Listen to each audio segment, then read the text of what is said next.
Olá a todos, bem-vindos a mais um vídeo.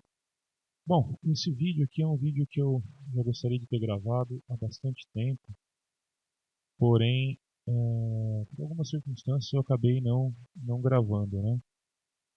E achei que esse momento agora seria um momento propício para gravar, até porque eu acredito que, pelo menos as pessoas que eu imagino que acompanham o meu canal, que acompanham o meu trabalho, elas já estejam mais maduras, né, para poder entender do que se trata e a partir daí então formar um conceito, formar uma ideia, formar uma opinião, né? E antes da gente ir a fundo no título do vídeo, né, e a gente começar a falar sobre o verdadeiro propósito desse vídeo, é importante deixar algumas coisas bem claras e alguns pensamentos evidentes aí para que as pessoas possam de fato entender o objetivo de um vídeo como esse, né? Esse vídeo ele vai mostrar de uma certa forma que que houve, né, na época das traduções das escrituras aquilo que muito se fala na internet. Eu não sou o primeiro que vou falar que falo isso. O que eu vou mostrar para vocês aqui não é uma descoberta minha, é apenas mais uma pessoa mostrando algo que já é latente para aqueles que pesquisam, né, e que têm o trabalho de querer entender um pouco mais acerca do livro chamado Bíblia, que é o grande maestro regente da fé cristã. Então, isso que eu vou mostrar aqui, tantos outros já mostraram de outras formas, falaram de outras maneiras. Então, antes que venham os comentários, e eu acredito que seja inevitável que eles venham, porque já vieram em outras ocasiões e não vai ser diferente dessa vez, que pessoas que assim, elas são totalmente extremistas, né?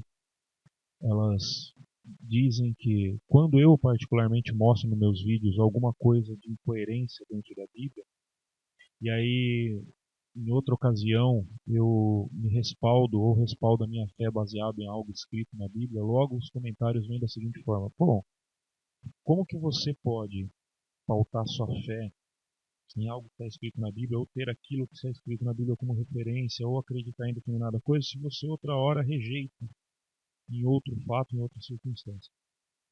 Isso só mostra que eu não sou um extremista.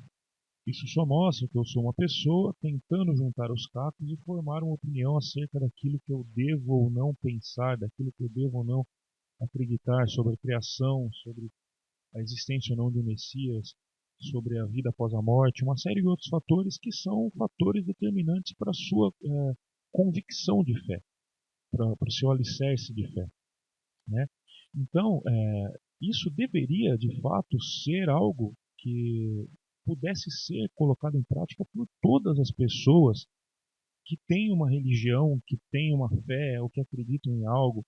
E falando especificamente dos cristãos, né, que é a minha origem e de onde eu busquei ou fui ensinado a buscar o conhecimento da minha fé, que o fato de você não concordar com algo que está na Bíblia, o fato de você não entender que esse livro é um livro sagrado, e quando eu falo livro, eu estou falando no contexto todo, porque as pessoas ainda entendem que uma série de informações que já tem sobre isso, horas e horas de vídeos na internet, e estudos e debates, e uma série de coisas que tem à disposição de todos hoje aí através da internet, as pessoas ainda acreditam que o livro Bíblia ele foi composto do jeito que é hoje na sua essência, ou seja, lá atrás, quando ele foi criado, ele veio e pá, de repente ele apareceu desse jeito,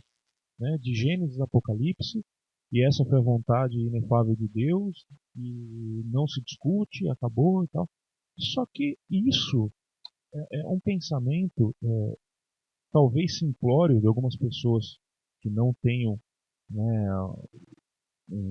uma condição cultural ou pessoas mais simples, né, em termos de intelecto. E nesse caso a gente até entende, porque a gente sabe que uma boa parte das pessoas que frequentam as igrejas, eu fiz parte de igreja muito tempo da minha vida, são pessoas simples, pessoas que não têm conhecimento, pessoas que são totalmente moldadas e formadas dentro da igreja, pessoas que de repente não tiveram condições de estudar, tal. E eu não estou aqui também dizendo que esse tipo de conhecimento ele só é passivo ou só é possível aqueles que têm um grau de instrução, aqueles que têm um nível cultural mais elevado. Não, ele ainda mais hoje com a internet e com a facilidade que nós temos a informação, né? Ele é possível a qualquer pessoa. Qualquer pessoa que queira entender e que ela queira buscar, ela queira se aprofundar, é possível. É lógico que assim existem algumas camadas de conhecimento que elas devem ser levadas em consideração, tá?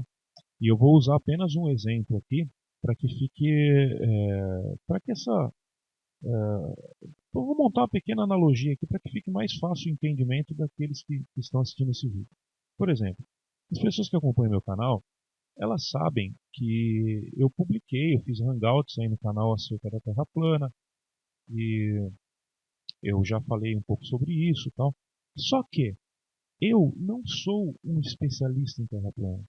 Você nunca vai ver no meu canal um vídeo científico e me aprofundando nas questões mais científicas e técnicas do assunto, falando a respeito de uma forma mais aprofundada sobre alguns pontos da ciência, sobre gravidade e sobre eletromagnetismo e sobre uma série de outros assuntos que você encontra em canais que são especializados sobre isso. Que tem, por exemplo, o canal do Martins, tem o canal de uma série de pessoas aí que se aprofundam mais, que vão lá e estudam mais acerca desse assunto e vão esmiuçando o tema. E mesmo eu acreditando na Terra plana e tendo o entendimento a respeito do assunto, as informações que eu vi já me são suficientes. Porém, eu me privo ou me restrito ou me deixo na condição de até um certo ponto. Dali para frente, eu não tenho conhecimento, não quero me aprofundar, porque não é uma coisa que eu quero abordar a fundo no canal. Porém, a minha opinião já foi formada baseado naquilo que eu vi. Assisto muitos vídeos na parte técnica de debates a respeito de cunho científico e para mim já foi suficiente. Só que eu não vou falar sobre isso, porque para eu poder falar sobre isso eu teria que me aprofundar, né? E eu não quero. Da mesma forma, funcionam essas questões concernentes à escritura, concernentes à Bíblia, concernentes à religião. Existem pessoas que vão se aprofundar nesse assunto, que vão a fundo, que vão cavar. Por quê? Porque elas já entenderam, né? Elas já conseguiram entender, elas já conseguiram absorver o conhecimento, porém elas querem mais. E quanto mais você quer, mais você precisa cavar. Quanto mais você precisa, eu vou até usar um exemplo aqui da questão do halterofilismo, né, ou do fisiculturismo. Aqueles atletas que são fisiculturistas, para eles terem um volume de massa muscular muito grande, eles precisam de uma ingesta muito grande de proteína, né, uma ingesta proteica muito grande, para que essa proteína ela seja contribuinte na questão do desenvolvimento muscular do atleta. Né? Então, quanto maior ele pretende ficar, maior vai ser a ingesta de proteína dele. Né? Quanto mais músculo ele tem, mais proteína ele precisa ingerir para poder alimentar esse músculo. Então, usando essa analogia, nas questões de conhecimento, elas são da mesma forma. Né? Então, é óbvio, é muito claro, eu até estou falando isso porque eu conversando um dia esses dias atrás com uma pessoa, ela pegou e falou para mim, eu comecei a conversar com ela e foi até um erro que eu cometi, porque eu já comecei, a respeito da escritura, comecei a falar algumas coisas que eram muito além do entendimento que aquela pessoa tinha, até porque aquela pessoa ela tinha um entendimento muito básico, muito simples, né? Muito cru. aquele entendimento formado no banco da igreja, né? Aquele entendimento pastoral, aquele entendimento, aquela formação religiosa, né? Aquela formação de que é isso porque é isso porque Deus quis que fosse assim, é dessa forma porque Deus determinou, e assim, e isso limita demais o pensamento da pessoa, limita demais o entendimento, bloqueia de uma forma significativa a tua expansão de raciocínio. Você deixa de raciocinar porque você já colocou na tua cabeça que é daquele jeito porque Deus quis, porque Deus determinou e fim de papo. Né? Então, eu acho que assim, mesmo que a pessoa seja simples, mesmo que a pessoa não tenha recursos, tanto culturais quanto recursos, no caso tecnológicos, ou recursos intelectuais para ela se aprofundar, algumas questões são de fácil entendimento, né? E muitas vezes, para você formar uma opinião ou para você entender algo, você não precisa fazer aquilo que muitos que querem, que buscam. E no caso, por exemplo, eu mesmo, quando eu posto um vídeo na internet, eu tenho cuidado, a preocupação de tentar passar a informação mais certa possível, desde que, mesmo que esse certo seja dentro da minha perspectiva. Porque não significa que aquilo que eu estou mostrando aqui é a minha verdade, é a minha forma de entender, tem que necessariamente ser a sua verdade. Tem que ser a forma com que você vai entender. Até porque as pessoas, elas têm a verdade e o entendimento que elas querem, né? Que elas querem. Eu acredito numa verdade suprema, sim, creio, acredito nela. E também creio que ela ainda não foi revelada, né? Porque o dia que ela for revelada não vai mais haver discussão. Porque simplesmente todos vão olhar e falar, fim de papo, né? A verdade está aí e não tem como contestá-la. Mas enquanto isso não acontece, nós estamos fazendo o quê? Nós que buscamos o entendimento da Escritura, você que assim como eu fez parte muito tempo de um sistema religioso, você entendeu que aquele sistema nada mais, nada menos é do que uma forma humana de tentar determinar quem é Deus e determinar o que Deus é, o que Deus faz, uma forma humana de tentar servir a um Deus, e além de outras coisas, né, que uma forma humana de ganhar dinheiro, de enriquecer, uma forma elitizada ou uma forma política, por que não, de manter as pessoas dentro de um domínio. Só que eu também não posso generalizar aqui e dizer que toda a igreja, toda a portinha aberta foi feita com esse intuito. É óbvio que não, né? Mas o que as pessoas precisam entender é o seguinte, que mesmo aquela portinha de igreja no teu bairro, onde tem 15 pessoas, onde tem aquele pastorzinho lá que é sincero, que no fundo do coração dele, ele acha que ele está fazendo uma coisa boa, e ele está fazendo a vontade de Deus, e ele está levando a palavra para as pessoas, mesmo aquele pastorzinho, aquele simples, aquele homem que você vê verdade nele, não que ele está mostrando a verdade, mas você vê que aquilo que ele faz com verdade. E é preciso saber separar essas duas coisas. Porque se você não separa essas duas coisas, você não separa nada na sua vida. Você vai ser um extremista. A gente vai voltar naquele primeiro ponto do vídeo onde eu falei que as pessoas não sabem separar a questão de que existe verdade na Bíblia, mas também existe mentira. Para ela, ou é verdade ou é mentira. Não tem meio termo. E isso é extremismo. Então, mesmo aquele pastorzinho lá simples, que montou a portinha, que é o cara que trabalha ainda, né? Que não depende do dinheiro da igreja, mas a vontade dele é compartilhar aquilo que a alma dele acredita, mesmo ele, acaba sendo cúmplice de um ideal que foi promovido lá atrás, não por verdade, né? Não por verdade, mas foi promovido por controle, foi promovido por interesses políticos, por poder, por dominação e por uma série de outras coisas. Só que, dado o curso natural das coisas, né, e você precisa entender que as coisas elas acontecem de uma forma natural. Né? Por quê? Porque vamos pensar um pouquinho. Né? A igreja foi criada lá atrás, né, igual no caso da igreja católica. A Igreja Católica foi criada lá atrás. Em dado momento, o que aconteceu? Uma pessoa que estava descontente lá dentro começou a questionar aquilo que a igreja pregava, aquilo que a igreja ensinava, que foi Martinho Lutero. Ele pegou e começou a criar algumas teses. Pô, como seria a igreja ideal e tal? A Igreja Católica faz isso, mas eu não concordo, eu penso dessa forma. Criou algumas teses. Muitas pessoas que estavam ali também criaram, se identificaram com aquelas teses, com aquela visão, com aquele conhecimento e acabaram, a partir dali, formando um novo sistema religioso, né?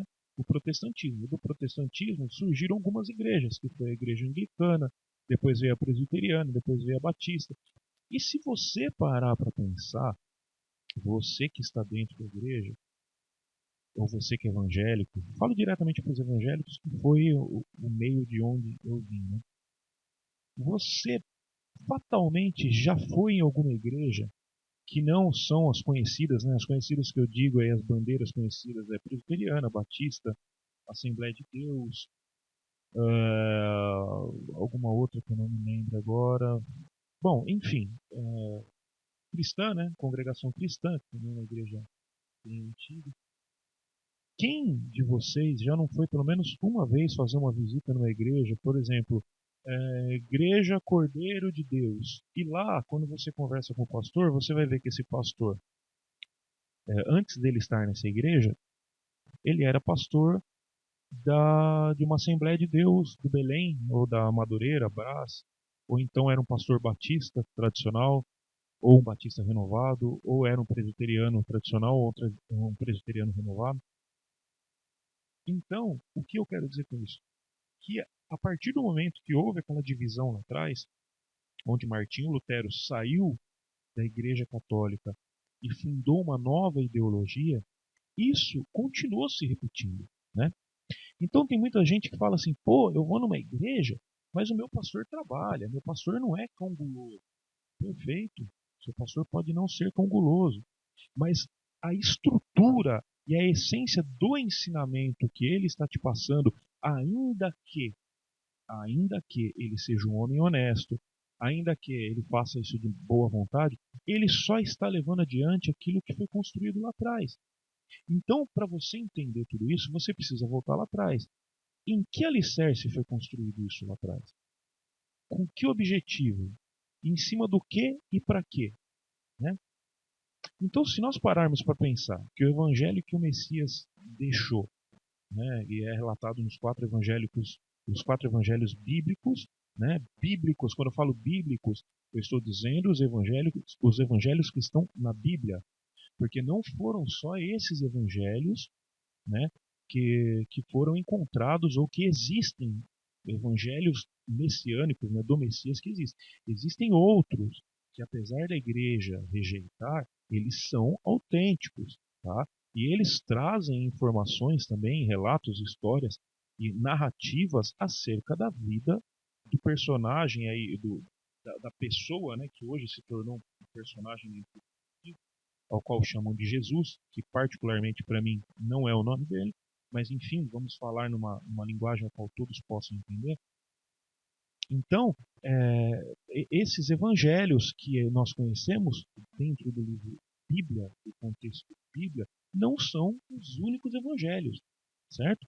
E se nós pararmos para analisar o evangelho ao qual ele deixou, você vai ver um evangelho de bondade, de paz, de comunhão, de ajuda, de, de, de fazer bem ao próximo, de amor. E a história que nós temos do alicerce da religião, ela é uma história pautada em sangue.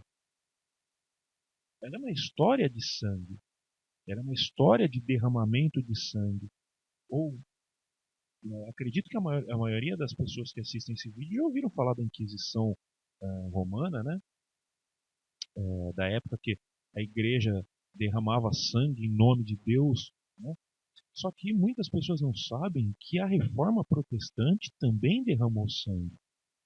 Então, se a tua igreja evangélica ela é oriunda de uma reforma protestante, então a tua igreja também está pautada no derramamento de sangue. Muitas pessoas não sabem que o Vaticano ele é construído sobre uma necrópole. O que é uma necrópole? É uma cidade dos mortos. Debaixo do Vaticano, isso tem alguns filmes. Quem nunca assistiu aquele filme Anjos e Demônios? Quem não assistiu, assista. Lá mostra algumas cenas reais do Vaticano, onde eles descem por baixo das igrejas e mostram lá ossadas, caveiras, crânios e uma série de coisas lá que estão lá até hoje.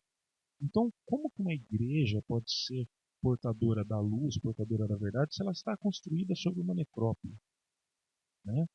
Por isso que Apocalipse diz lá que ela está sentada sobre o sangue do justo, mas isso não é assunto para esse vídeo, não vou me aprofundar nisso daí.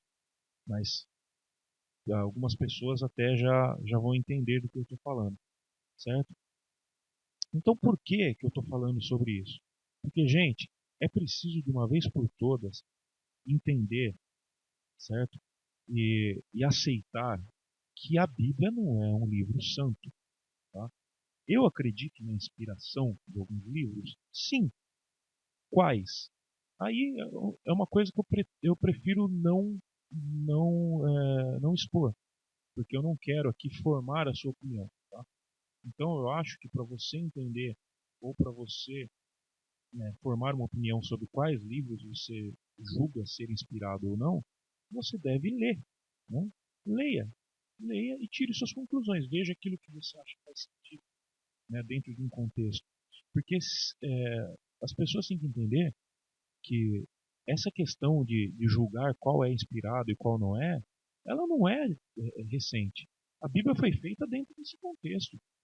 Porque quando os livros foram quando a Bíblia foi praticamente, quando chegaram a uma resolução de quais livros formariam, quais pergaminhos, quais escritos formariam o livro Bíblia, eles rejeitaram um monte de outros por julgá-los não ser inspirados. Só que quem fez isso? Com que critério? Né? Como foi feito isso? E outra coisa que é importante: o livro Bíblia era um projeto do Criador? Era um projeto do Messias? Você já ouviu o Messias falar sobre um projeto da criação de um livro que seria o livro guia das religiões? Eu não me lembro disso. Eu não me lembro. Você já identificou isso em algum texto do Novo Testamento? Que essa era a vontade dele? Que tudo isso fosse juntado num livro só, formado um livro só? Não. O que acontecia é que os próprios apóstolos, os discípulos, eles copiavam aquilo que estava acontecendo e mandavam para outra região. Por que isso, gente? Porque, gente, não tinha telefone. O meio de comunicação naquela época era através de cartas. Se tivesse um celular naquela época, aposto que Paulo, ele não ia mandar uma carta lá para a igreja da Filadélfia, né, para o pessoal que morava na Filadélfia. Quando se fala igreja, é importante saber que a igreja da Filadélfia significa as pessoas da Filadélfia, né? Ele não ia pegar e mandar uma, uma carta para eles, ele ligava e falava: opa, e aí, irmão, tudo bem? Tal, como tá? Então aconteceu isso, isso, isso, as instruções são essas, e como que tá as coisas por aí? Tá tudo beleza? Beleza, tá. Não precisaria escrever. Eles escreviam por quê? Porque era a forma com que eles tinham para se comunicar. Então não significa que quando isso foi escrito, isso era para ser santificado, gente. É preciso um pouco mais de inteligência. Sabe por quê? Porque uma vez que você santifica isso, você está dando margem para ateus para derrubarem a tua fé.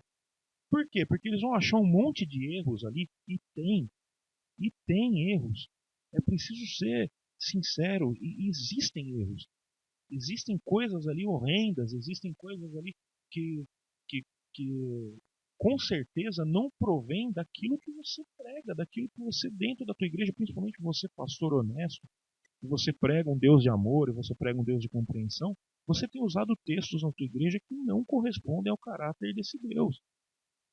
E não adianta você querer remediar a situação, né, e querer usar é, remendo novo em pano velho, que não vai dar certo. Não vai, principalmente para aquelas pessoas que já se libertaram, né, que já sentem o cheiro da coisa errada, né?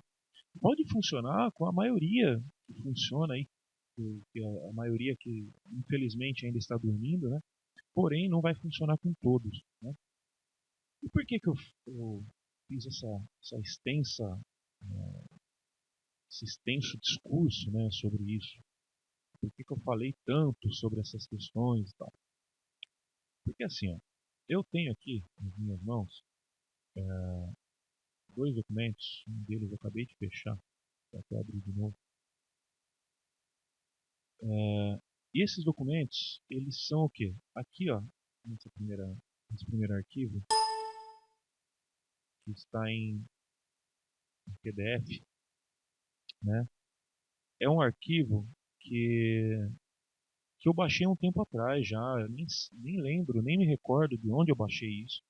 Mas foi logo quando, acredito que foi em 2011, quando eu comecei a ter o entendimento, eu comecei a entender a respeito da questão religiosa. Foi a partir daquele momento ali que eu comecei a me desligar da igreja e tal, e me aprofundar um pouco mais nessas questões, né? Então aqui, uma carta, ela está escrita em latim, né? E aqui ela está escrito provavelmente alguém que copiou. Isso aqui está com cara de ter sido copiado de alguma biblioteca ou de algum livro de biblioteca, não sei se foi de biblioteca ou não, mas de algum livro, tá?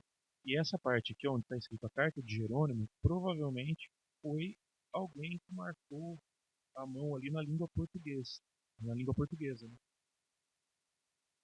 Porque o documento ele é todo escrito em latim, tá? Então assim, eu vou estar disponibilizando esse documento na descrição desse vídeo, eu vou colocar os links aí para vocês poderem baixar, tá? Para todos vocês poderem ter o documento e poder analisar ele, tá? Mas eu só mostrei essa cópia em latim, por quê? Porque eu tenho também aqui, eu estou abrindo, vou esperar um pouquinho, o computador está meio devagar, eu estou abrindo também o documento, que é o mesmo documento, porém ele é uma versão traduzida em português, tá? E esses dois documentos eu baixei juntos, né? Essa versão em português, ela foi colocada, disponibilizada para a gente pela Enciclopédia Barça, né? Ah, tá aqui, ó. Eu estava clicando na aba errada e não ia abrir. Para quem tem mais ou menos a minha faixa etária aí, uma faixa de entre 35 e 40 anos, sabe que a Enciclopédia Barça era uma referência, né, para nós na época que não existia Google, não existia internet. Por quê? Porque era uma enciclopédia que era muito cara, por sinal, né? Poucas pessoas tinham, existiam vendedores, eu lembro até hoje, vendedores PAP, né, que se fala que é porta a porta, onde eles vendiam essa enciclopédia Barça.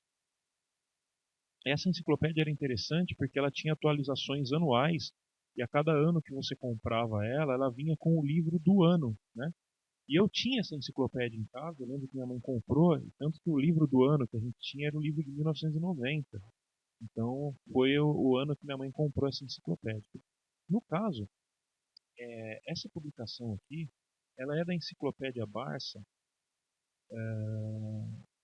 de 1976. Então, provavelmente, se você for procurar na Enciclopédia Barça de 1976, né, na tiragem de 1976, você vai encontrar a publicação desse documento aqui, que é nada mais nada menos aquela carta que nós vimos em latim traduzida para a língua portuguesa, né? E a carta, ela se trata do quê? É a carta de São Jerônimo ao Papa Damaso, a propósito da Vulgata, certo? Primeiro, quem era São Jerônimo? Jerônimo foi um teólogo católico, né?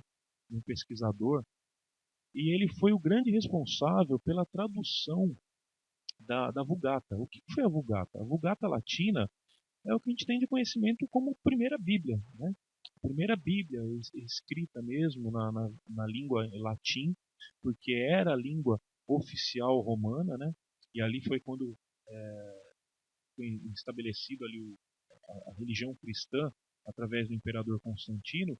Então eles precisavam que os documentos fossem todos trazidos para a linguagem deles, né? Para a língua deles, para a partir dali começar a ser difundido ali pela Europa, né? E dali da Europa para os demais continentes. Então, a Vulgata ela foi traduzida por Jerônimo, né? Então, naquela época já existiam vários e vários documentos circulando, né, por aquela região. e eles precisavam ter uma conformidade, eles precisavam ter uma única língua, né, para eles poderem ser difundidos. Então esse trabalho foi imposto a quem? Foi imposto a Jerônimo pelo Papa Damaso. Então eu gostaria de ler alguns trechos aqui desse documento para que vocês pudessem acompanhar aí comigo e a gente entender um pouquinho do que aconteceu naquela época, né? Então está aqui, ó, a carta de São Jerônimo ao Papa Damaso a propósito da Vulgata. Com esta carta, colocada à guisa de prefácio na nova tradução revisão dos 4 evangelhos de que fora encarregado, e que acabava de realizar a denominada Vulgata, São Jerônimo apresenta ao Papa Damaso seu trabalho, ano 384, ou seja, século IV. Tá?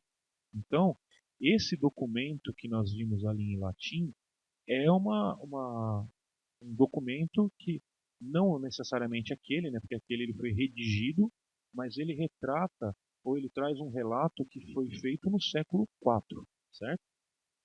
Então vamos ao relato que Jerônimo envia ao Papa Damaso. Jerônimo ao Beato Papa Damaso.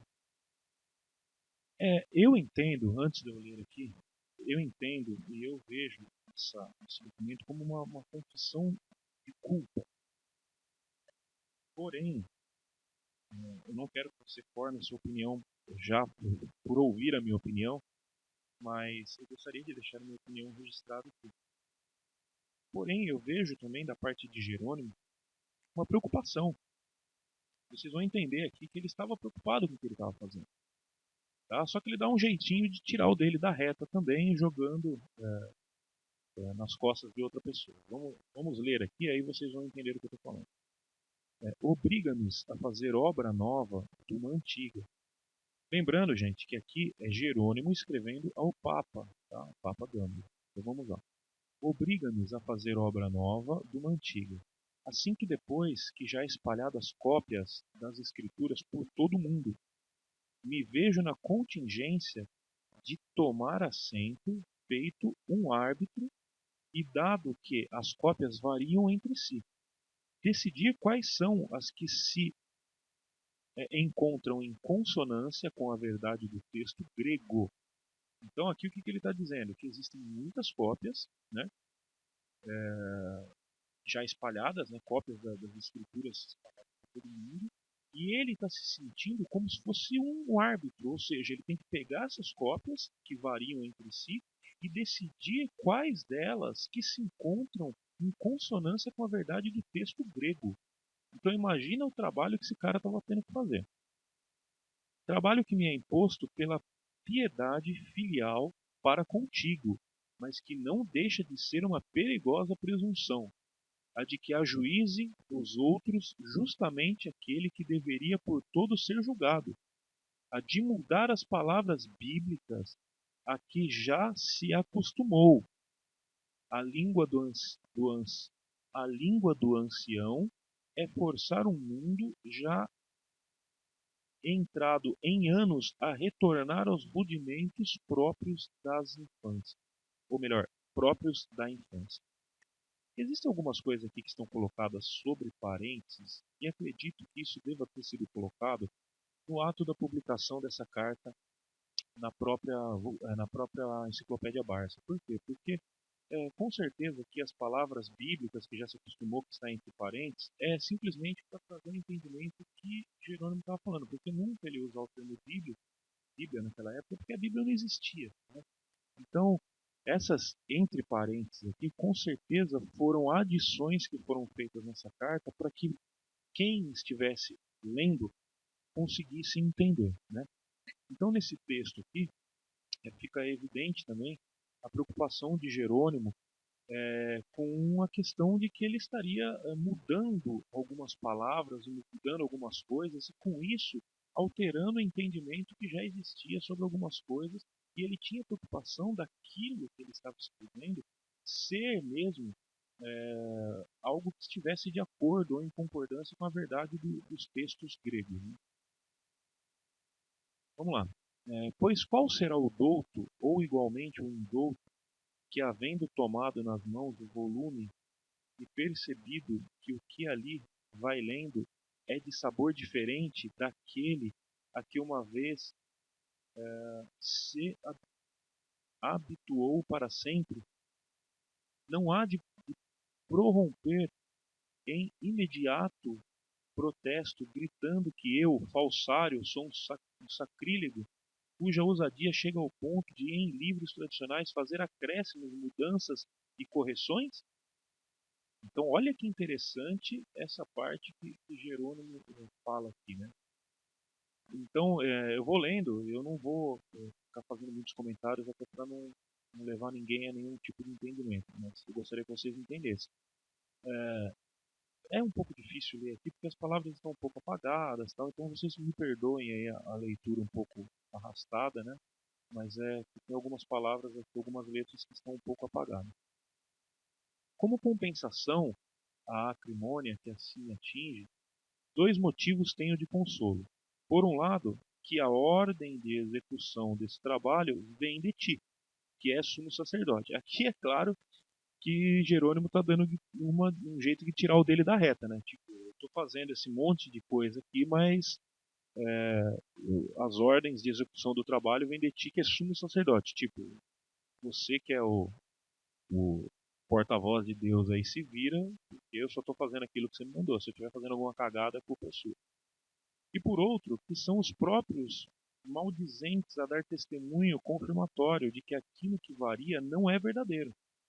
Pois se é ao teor dos textos latinos que se deve prestar fé, diga-nos então a qual deles. São quase tantos quanto os próprios códices. Ou seja, ele está dizendo aqui, se nós devemos prestar fé à verdade dos textos latinos, a qual deles devemos prestar fé? São muitos, né? Ele diz que são tantos, são quase tantos quanto os códices, que naquela época já existiam os códices, né, que já tinham sido difundidos. E aqui ele continua: se ao contrário é para procurar a verdade, erudindo-a da comparação de mais exemplares, então por que não remontamos ao original grego e corrigimos aquilo que no latim foi em uma forma posto em circulação por tradutores sem correção, ou emendado para pior, por palpiteiros incompetentes ou aditado ou trocado por copistas sonolentos? Ou seja, o que ele está dizendo é o seguinte, que nessa época, é, Jerônimo ele não estava somente traduzindo textos gregos, né? Já existiam textos de latim que tinham sido feitos e que já estavam em circulação, porém não tinham sido feitos, segundo o relato dele, por copistas eficientes, né? Por pessoas que estavam levando esse trabalho a sério, né? Mas por pessoas aí que simplesmente pegavam e traduziam de qualquer forma ou copiavam de qualquer forma, né, os textos e iam difundindo. Então isso ocasionou o quê? Ocasionou uma série de diferenças entre os textos, entre a obra de um copista para outro copista. E ele estava tendo que pegar todos esses textos em latim e em grego para formar um único documento latim que seria a Vulgata, né? Então ele precisava pegar todos esses textos em conformidade e juntar para criar um livro só. E essa era a ideia. Ele continua: não quero discutir o caso do Antigo Testamento, que, traduzido para a língua grega pelos 70 anciãos, nos chegou por segunda mão. Não me interessa que Ressaibos tem Áquila ou Símaco, ou por que motivo Teodosião adota uma linha intermédia entre os tradutores antigos e os novos. Tradução verdadeira seja aí aquela que os apóstolos aprovaram. Do que falo agora é do Novo Testamento, que sem dúvida alguma é grego. Aqui é algo bem interessante, para quem estuda as Escrituras. Eu gostaria que você prestasse bastante atenção. Ele diz aqui, ó, do que falo agora é do Novo Testamento, que sem dúvida alguma é grego, exceto o apóstolo Mateus, que por primeiro compôs na Judéia em hebraico o Evangelho de Cristo. Ou seja, aqui o próprio Jerônimo dizendo que o Evangelho de Mateus originalmente teria sido escrito em hebraico. Tá? Então é uma informação muito importante que está aqui nesse documento. do Evangelho de Cristo. Este, em todo caso, quando em nossa língua latina, se apresenta com um teor diverso e mostra diferentes ramificações em sua transmissão. Deve-se buscá-lo na sua fonte única, o grego. Deixo de lado os tais códices que, segundo insiste a maldosa polêmica de uns poucos indivíduos, teriam a patrociná-los os nomes de Luciano Exíquio, e a esses dois certamente não era lícito fazer qualquer emenda no Antigo Testamento, após a versão dos 70. E quanto novo, de nada serve que hajam introduzido emendas, uma vez que as traduções anteriormente feitas para muitas línguas atestam que tais acréscimos são falsos. Então, aqui fica evidente que Jerônimo foi colocado numa situação complicadíssima, né? Que ele identificou uma série de coisas erradas, e por fim, você vai ler todo o documento depois, eu não sei até onde eu vou continuar lendo aqui, por fim, mostra que mesmo com todas as coisas que ele fez, ainda assim ficou muito longe daquilo que se era naquela época. Por isso que vira e mexe, a gente vê aí falas de papas, né? Por exemplo, o Papa Bento XVI veio falar que aquela questão de o batismo em nome do Pai, do Filho e do Espírito Santo foi colocado pela Igreja Católica. É óbvio que, gente, a Biblioteca Católica, a Biblioteca do Vaticano, deve ser aonde estão todos os segredos ou todas as verdades que não foram passadas na Bíblia, ou a maior parte delas, vamos dizer assim. Tem muita coisa também que está lá em Jerusalém, né, agora aquela universidade que guarda os pergaminhos do Mar Morto. Tem muita coisa que com certeza que se viesse à tona seria aí talvez, não sei o fim, né, não sei se a religião é uma coisa muito forte, mas seria um grande choque religioso, né? Prova disso que recentemente foi descoberta a epístola de Barnabé, né? E a Igreja Católica estava bem ansiosa e demonstrou uma grande preocupação com esse livro por conta do que mostrava ali, né? Mostrava um evangelho diferente do evangelho que nós temos, né? Mostrava a figura de um Jesus diferente desse Jesus que a Igreja tem. Então, essas palavras de Jerônimo, elas mostram o quão complicado foi todo esse processo para que a Bíblia que você carrega debaixo do teu braço, que você leva na tua igreja todos os domingos, fosse feita. Isso serve para que você entenda o que? Eu volto lá no começo do vídeo. Tem gente que vai pegar e falar, então não vou acreditar em mais merda nenhuma. Não é isso, gente. Você tem que ter inteligência, tá? E saber que o livro que você carrega é um livro humano. Ele passou pelas mãos humanas, certo? Se fosse para ele ser um livro sem nenhum tipo de falha, ele vinha diretamente do céu, da mão do Criador, da mão de Deus. Viria de uma forma ao qual todos pudessem olhar e falar, pô, não tem como contestar isso. Só que se isso acontecesse, o que ocorreria? Ocorreria que o mundo inteiro não saberia a verdade. Não teria livre-arbítrio, não teria escolha. Né?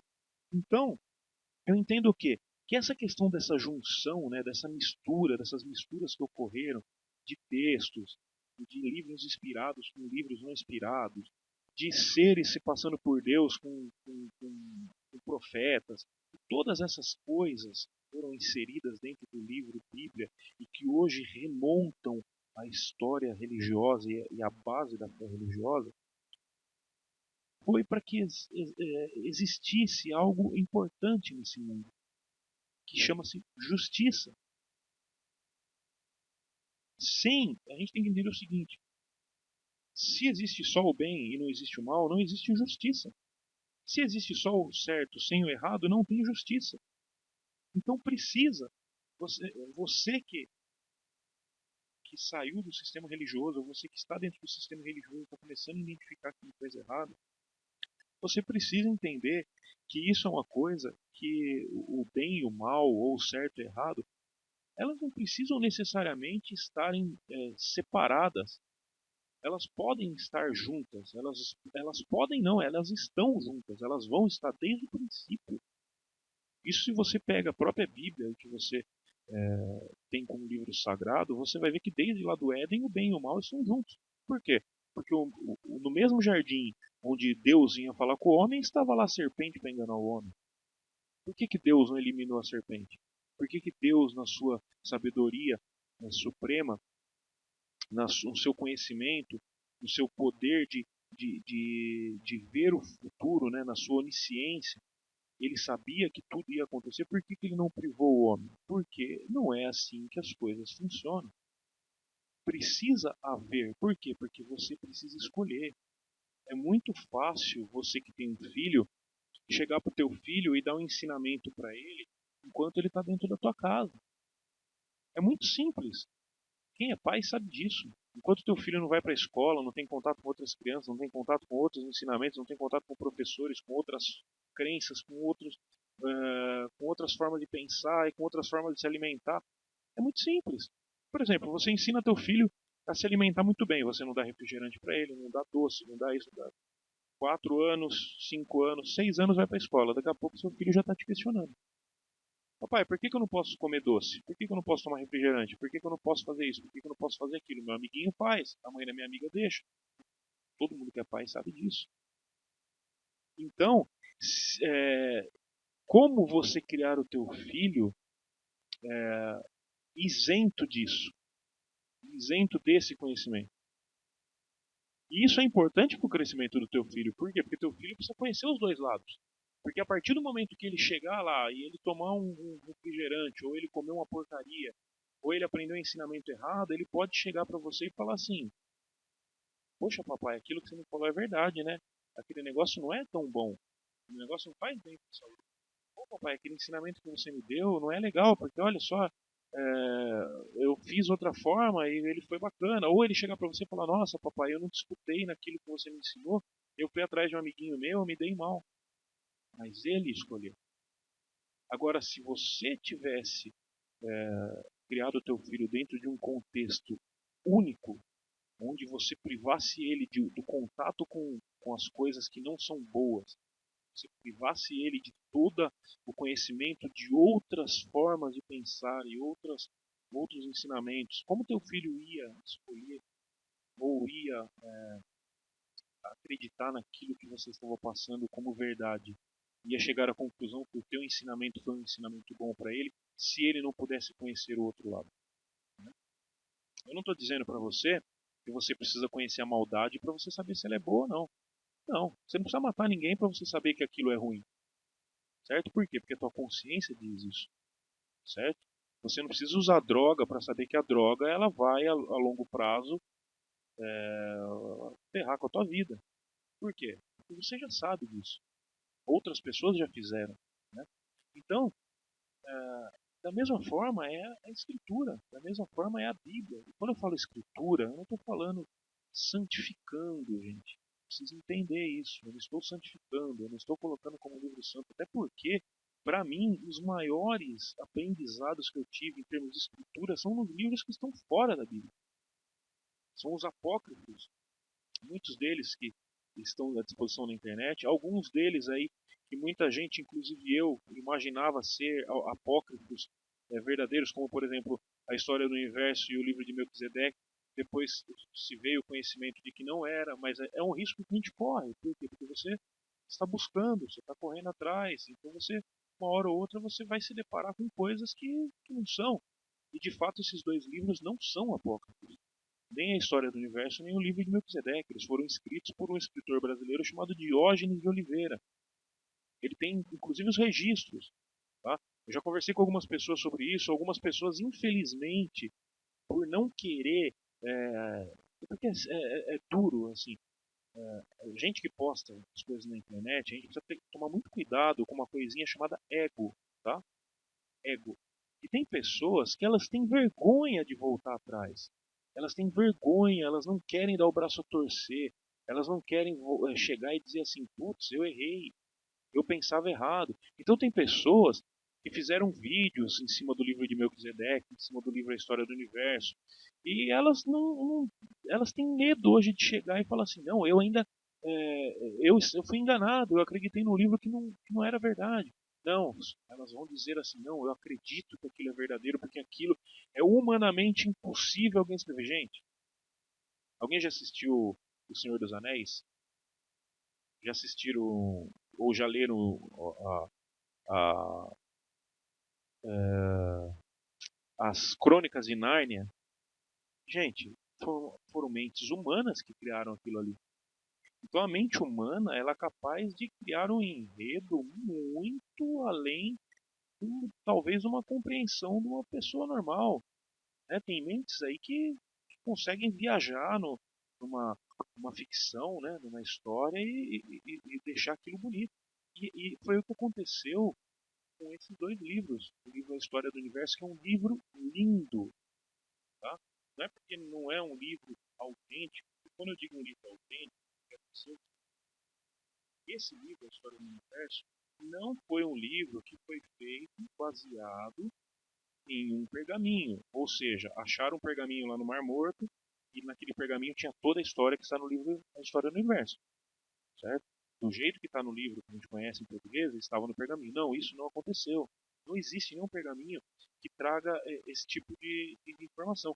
O único livro que eu tive conhecimento apócrifo que fala sobre a criação, né, de uma forma diferente, né, de uma forma mais aprofundada, porém a linguagem é uma linguagem muito difícil de ser entendida, é um livro chamado Piste Sophia, né, que é um livro que fala sobre a criação do universo, mas dentro de uma linguagem, tanto que esse livro ele era muito usado pelos gnósticos, né?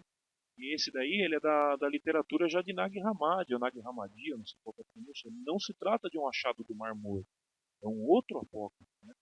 Então, falando especificamente do livro A História do Universo, eu gostaria até de deixar um alerta para vocês, porque eu fui uma das pessoas também que falei sobre esse livro na internet. Esse livro não é um apócrifo autêntico. Ele é um livro autêntico, sim, escrito por Diógenes Oliveira, que é um escritor e um músico, né, brasileiro. E ele que escreveu. Tá?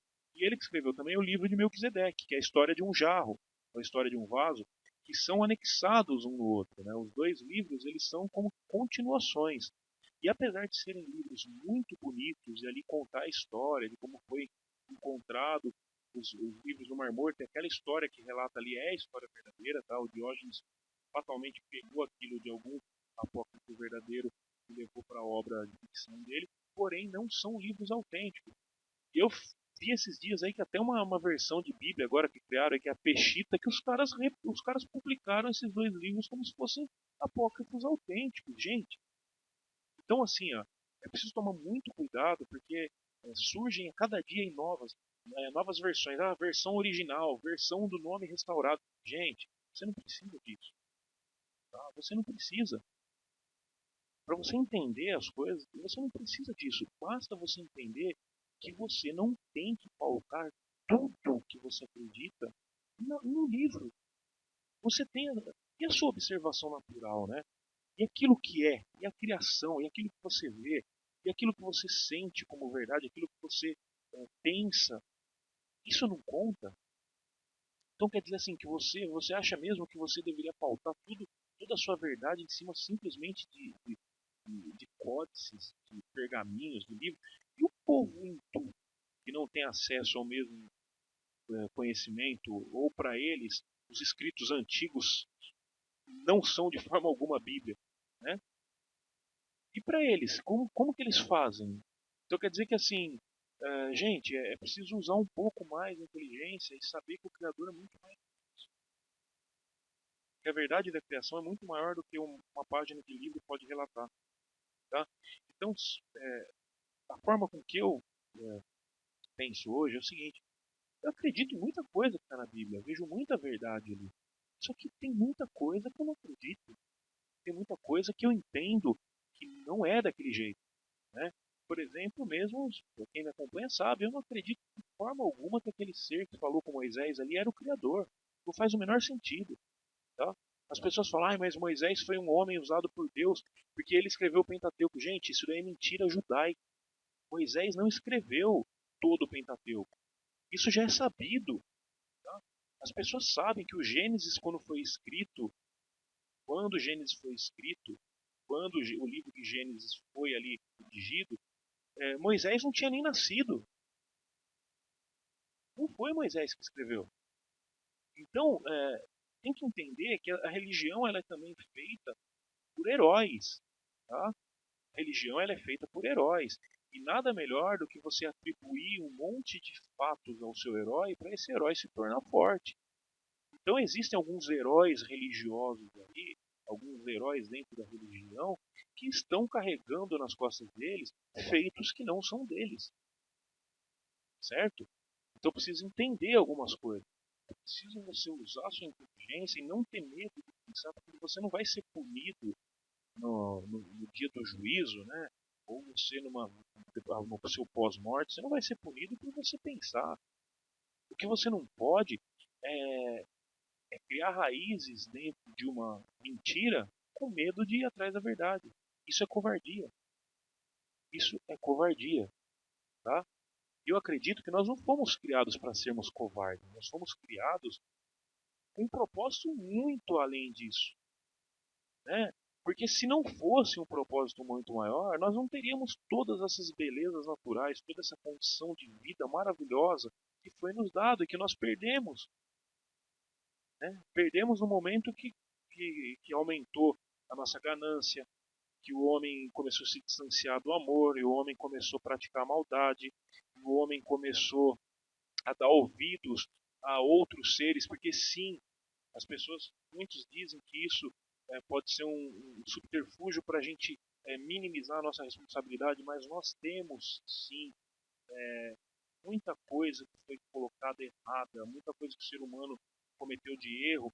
Culpa disso foi daqueles que vieram para cá e eles acabaram interferindo no nosso crescimento natural. Isso ocorreu, tá? Isso não é mentira. É que hoje a mídia mostra para você que esses seres eram alienígenas. Né? Eles falam seres e hoje uma boa parte da população, inclusive crentes cristãos, né, já tem aceitado isso. Só que quando você fala que esses alienígenas não eram alienígenas como a indústria cinematográfica te mostra, sim, aqueles que a Bíblia chama, a Escritura chama, os textos antigos chamam. E aí quando eu falo de textos antigos, eu não estou dizendo só textos cristãos, eu estou dizendo textos hindus, eu estou dizendo é, textos judaicos, eu estou dizendo textos egípcios, textos de uma série de outros povos que relatam a mesma coisa. São os mensageiros, são os anjos, e houve uma intromissão deles. Então, parte de nós termos perdido a essência das coisas, a essência natural e a essência das coisas, é por conta disso também. É lógico que aí a gente volta naquela questão que eu disse a respeito da escolha. Mas não vou estender mais a respeito disso, porque já acabou fugindo bastante do tema. Então, só para a gente ler mais finalizar o vídeo, esse vídeo já ficou bem longo. Então vamos lá. Após ele ter falado sobre os tais acréscimos, né, que são falsos, ele diz: portanto, esse rápido presente prefácio não quer ser mais que uma apresentação dos quatro evangelhos, cuja sequência é Mateus, Marcos, Lucas e João, corrigidos mediante confronto com códices gregos, mas dos bem antigos, para evitar que resultasse uma discrepância muito grande com o texto latino que estamos habituados. Moderamos nossa interferência no texto de acordo com o seguinte critério: corrigimos só aquilo que parecia constituir alteração, no sentido original, e o resto nos resignamos a deixar como estava. Ou seja, aquilo que ele, né, aqui, em dado momento ele fala no sentido do plural, eu acredito que ele não estava sozinho, ele devia ter uma equipe, não sei, né? Aquilo que eles entendiam que era um erro de tradução, baseado naquilo que eles tinham como original, eles alteravam. Né? O resto eles deixavam como estava. Mas isso não significa que eles conseguiram consertar tudo aquilo eles imaginavam que estava errado. Em cima nós vamos ver ele falando isso.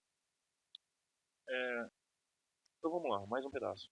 Junto, reproduzimos também, como estão no grego, os cânones que Eusébio, bispo de Cesareia, seguindo Amônio de Alexandrino, ordenou em número de 10. Caso alguém dos interessados em detalhes quiser saber o que nos evangelhos está igual ou análogo ou sem paralelo, verifique-o pela discriminação que encontrará feita nesses cânones. E que neste ponto, um grande erro encontrou terreno fértil em nossos códices, quando copistas acrescentaram um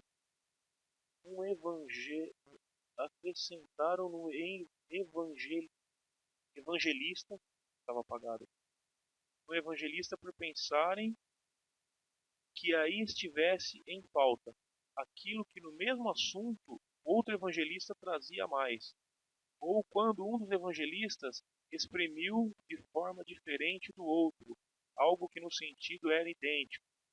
Então alguém que de início se enfronhara na leitura de um dos 4 evangelistas entendeu que também os outros tinham que ser emendados na base desse primeiro. Como consequência, temos que agora está tudo misturado, encontrando-se em Marcos muita coisa que é de Lucas e de Mateus, e por sua vez de Mateus, o que é de João e de Marcos, e nos restante igualmente coisas que são próprias dos outros. Bom, aqui eu não preciso nem comentar porque já ficou claro o que aconteceu. Né? Portanto, pela leitura dos cânones que aí vão junto, ficarás a par de todos os paralelos que há entre os evangelistas, e restituirás a cada qual o que é seu, ficando assim eliminado o erro de confundir as coisas. Ou seja, eles criaram um documento onde eles colocaram algumas observações do que eles imaginavam que tinha sido mudado de evangelho para evangelho. Por exemplo, porque os 4 evangelhos são relatos acerca da vida do Messias, porém de pontos de vista diferentes, porque foram escritos por pessoas diferentes. Né? Então cada um escreveu de uma forma e aqueles que estavam lendo imaginaram que pelo fato de os textos, os evangelhos falarem, por exemplo, de Mateus falava algo que não tinha no de Lucas e assim por diante, eles imaginaram que aquilo que não estava constando no de Lucas, que estava constando no de Mateus, tinha sido alguém que provavelmente não tinha acrescentado no texto de Lucas, que teria deixado de copiar.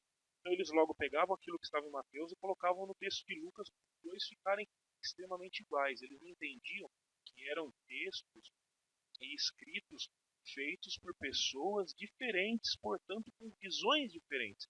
Porque a gente pode pegar 4 pessoas aí e colocar elas para assistirem um filme, cada uma vai entender uma coisa. Cada uma no final do. Cada uma delas escrever uma redação sobre o que assistiu, cada uma vai dar um parecer diferente. Né? Então foi exatamente o que aconteceu.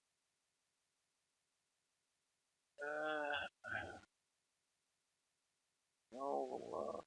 Portanto, pela leitura dos cânones que aí vão junto, ficarás a par de todos os paralelos que há entre si, que há entre os evangelistas, e restituirás a cada qual o que é seu, ficando assim eliminado o erro de confundir as coisas.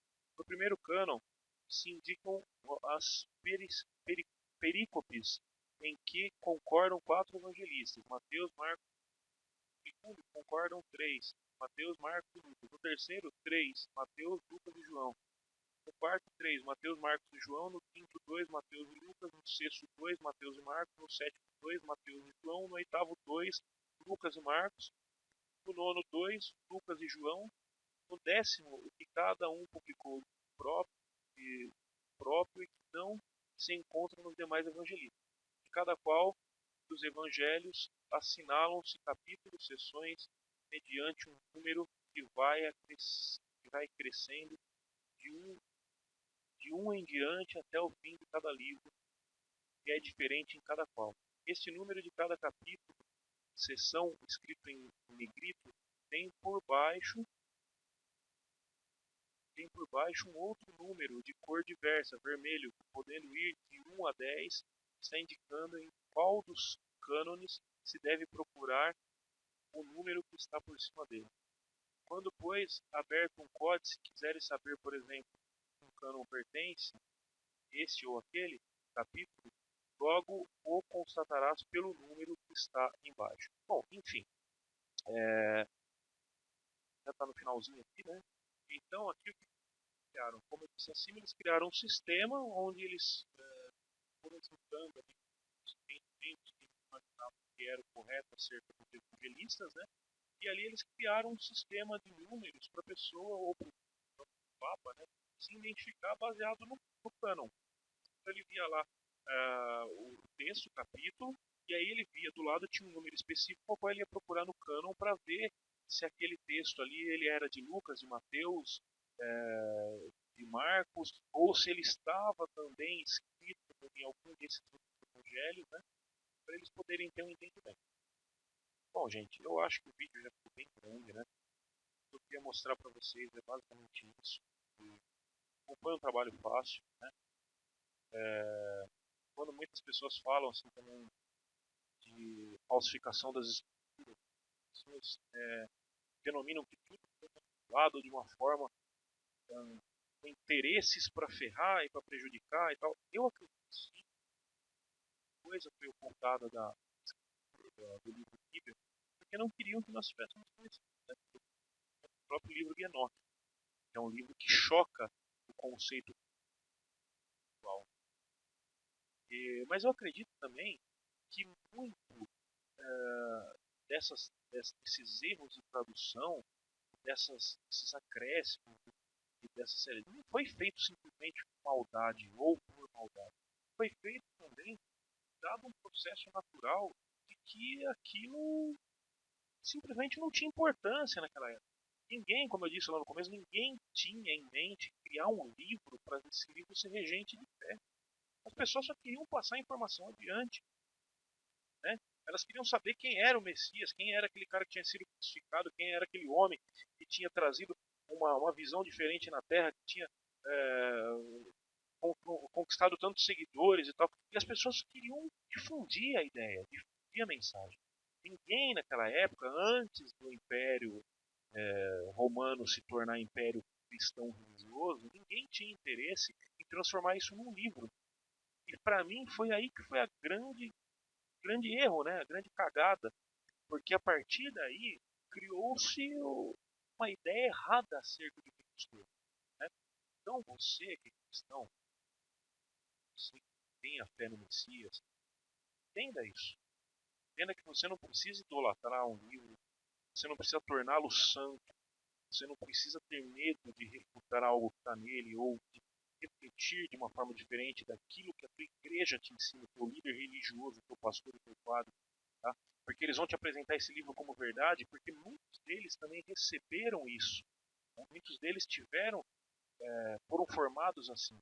Alguns não, alguns aí dos grandes até sabem mesmo. Por isso que com os caras, muitas vezes você vê e fala, putz, esse cara não tem mais temor de Deus.